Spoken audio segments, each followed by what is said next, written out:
I've always loved you. You can't do this to me. And my billionaire boyfriend just drove off, pushing me out of his car when those two rogue men started walking up to me. You're right. My boyfriend's a jerk. But can you believe it's actually me that chose him? Ugh. I'm Alyssa. My dad's a billionaire, and I have 2 big mansions, 3 cars, 5 maids, exclusively for me. Dad said he once helped a poor man and made him his driver. But he cheated on Dad and ran away with Mom. Since then, Dad's taught me never to trust poor people. And I have zero interest in them either. I surrounded myself with only rich things and people. Even though I studied in the richest school, there's only one thing I didn't have yet: a boyfriend. Of course, I wanted a rich, dashing prince, or at least a billionaire's son. In the final year of high school, I released an online application to become Alyssa's boyfriend.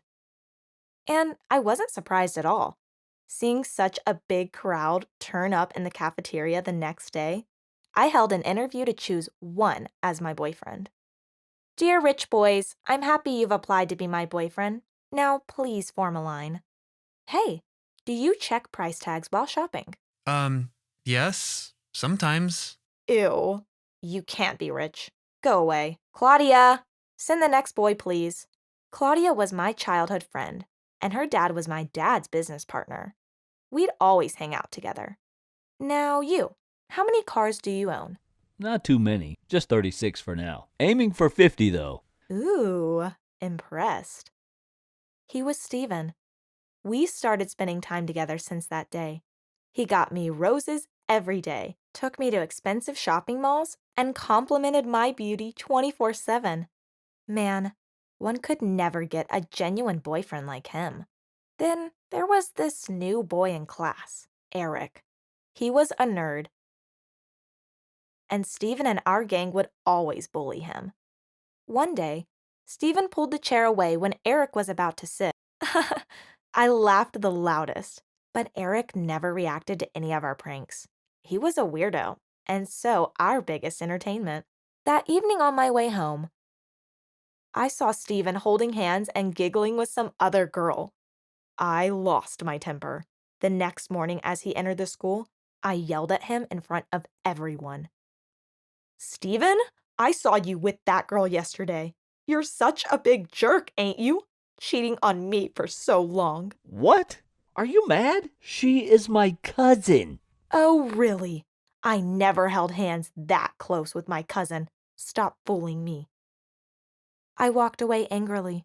We didn't talk to each other for the next few days, and he didn't seem to be bothered at all. Then one day, Claudia came running to me with her phone. Alyssa, see this Facebook post. That girl was really Steven's cousin. He wasn't lying. Oh my. So I was wrong? I wanted to apologize, but then I thought I could wait for him to come first. And he really surprised me that evening. I opened my locker to keep my stuff when I saw a card with a lovely text. Aw, looks like Steven really wants me back. After that day, I'd often see things in my locker or on my desk like roses, gifts, greeting cards. But he never said anything to my face. On Valentine's Day, I was waiting for him to finally come and talk. But then 2 other guys with guitars came near me and started playing a lovely tune. Gosh, that's so lovely. I ran to Steven, who was casually standing at the back of the class, and hugged him from behind. I thanked him for everything, but then he gave a strange reply. Roses and cards, huh? I would never do such cheap things. But I really missed you, Alyssa. Wait, Steven, if you didn't do all that, who was it? I turned back to see Eric, standing near me with a rose. Hey, now you know how much I like you. Yep, that secret admirer is me. How dare you? You know how rich I am? Just look at me and look at you. Steven's right. Who'd buy a cheap rose like this? He and I could buy all the rose gardens in the country with just our pocket money. I tore his rose in million parts and tossed it in the trash bin. He moved with a long face. Since then, he always maintained a good distance from me. Steven and I got together again. One night, I was very late from a party at his place, so I removed my high heels and slowly tiptoed into the house. But as I opened the door, there was everyone. Claudia, her dad, and some cops. What on earth? It turned out Claudia's dad had cheated on my dad and confiscated all his properties. He had also accused my dad of cheating some large sum of money. The cops now arrested my dad and took him away. Claudia, just tell your dad to stop playing these dirty games. This is nonsense.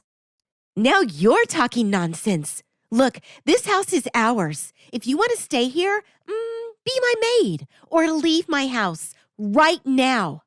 How could Claudia do this to me? I threw my slippers on her face and left. I called Steven, who took me in and let me spend a few days at his home. But I still miss Dad every day and night. Alyssa, let's have a night out today. Enough of sad days. I can't see you like this anymore. Come on now. And we went for a long drive, when suddenly, 2 rogue men stopped our car. Hey, you! Hand over this car or get ready to die. What? Please don't do anything to my car. It's my favorite one. You can take this girl, though. No, what? No, please, I've always loved you. Steven, you can't do this to me. And he literally pushed me out of his car and drove off. That moron. As those rogue men walked up to me, I stood there alone, helpless and hopeless. But then I picked a handful of sand and threw it on their faces and ran away.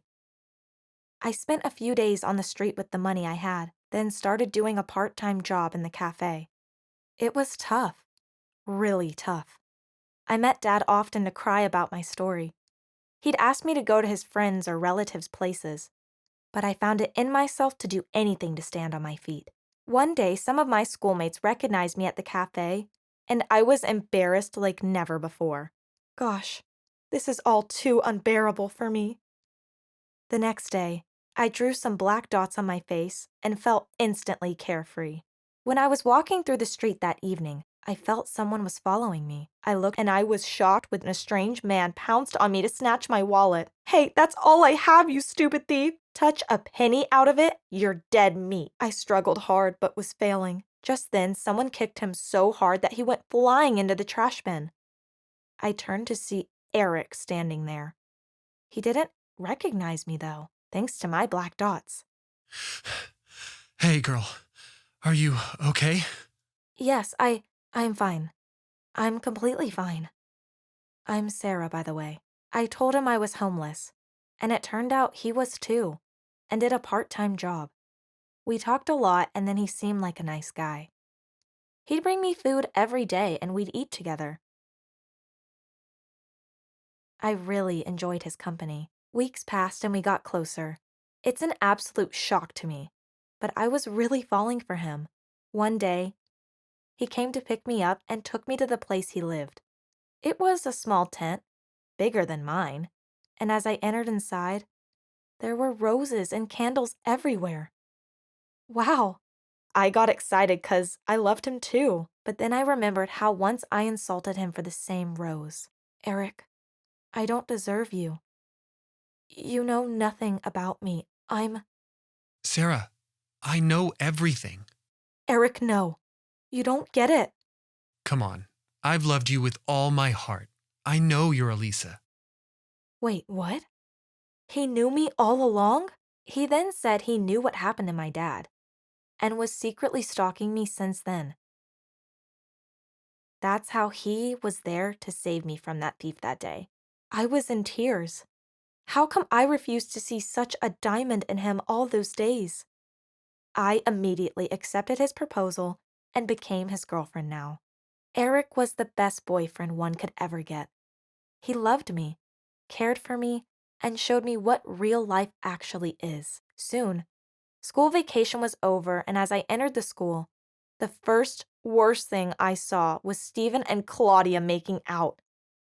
Bunch of jerks. I just avoided them.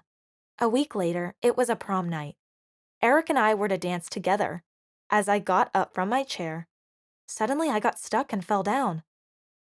God, someone had tied my legs to the chair. My shoes are broken now. How could I dance? Everyone giggled, and I turned back to see Claudia and Stephen. No wonder it was them. Eric threw away his shoes, and we danced barefoot as the limelight fell on us. It was our best dance ever. We were also crowned the prom king and queen, while the evil couple burnt in jealousy. One Sunday morning, when Eric was in my cafe, a man stopped, stared at Eric, and called him sir. Eric got tense and all nervous. Who are you? I'm not anybody's sir. He held my hand and started walking away. But I felt something suspicious.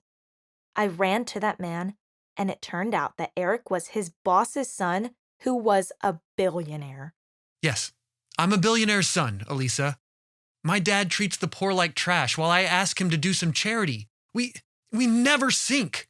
I left my home so Dad can feel the pain of the poor when he sees his own son living like them. While I was just thinking what a gem Eric was, a police car stopped by us with a siren. Eric's dad came out of the car and ran to Eric crying. Eric, my son, please, forgive me. I can't see you like this. You're my only son. Let's get back home, please. But Dad. Yes, I'll do as much as I can for the poor. Eric smiled and hugged his dad. I was happy seeing them together again. Eric then introduced me to his dad, and he took both of us to his home. The next morning when I was sleeping, Eric came in excitedly and showed me a newspaper of my dad being proven innocent, and Claudia's dad proven guilty. Dad was released. I was so happy that I started jumping out of happiness. Eric dropped me at my home in his own car, and as I entered my mansion, I saw cops arresting Claudia's dad. And Claudia looked at me with poor eyes. I don't even like to keep you as my maid, Claudia. You don't deserve that big of an honor. I really wish you'd learn the things I learned from the streets. Goodbye. And I kicked her out.